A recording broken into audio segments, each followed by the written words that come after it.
Yuraklarni ezib yig'latuvchi ta'sirli voqea. Sabringiz yetsa ko'ring. Assalomu alaykum aziz tomoshabin.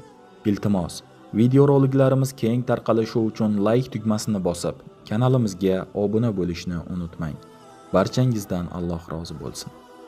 Nazira opaga doktorlar bu homilangiz xavfli deyishdi.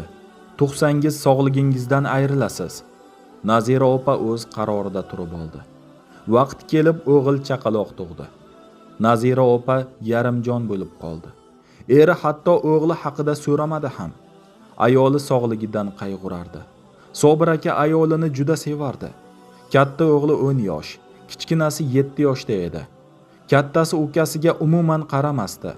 Onasi u tufayli kasal bo'lib qolgandi-da. Kichigi boshida o'ynatib yurdi. Akasi so'kavergach, u ham bolaga qaramay qo'ydi. Nazira opa rosa kuyunar, Allohdan o'ziga farzandi uchun uzoq umr tilardi. Faqat Nazira opagina bolaga qarar, boshqalar nazdida chaqaloq shum qadam edi. Yillar o'tgan sayin Nazira opaning sog'ligi yomonlashardi. Bola 3 yoshda hammadan hayiqar, biror shirin so'z eshitmasdi.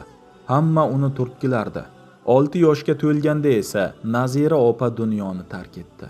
Bolakay dunyoda yolg'iz qolgandi go'yo. Katta o'g'li Suhrob o'shanda ukasini tutib rosa urdi. Zo'rg'a kattalar bolachani ajratib olishdi. Sobir aka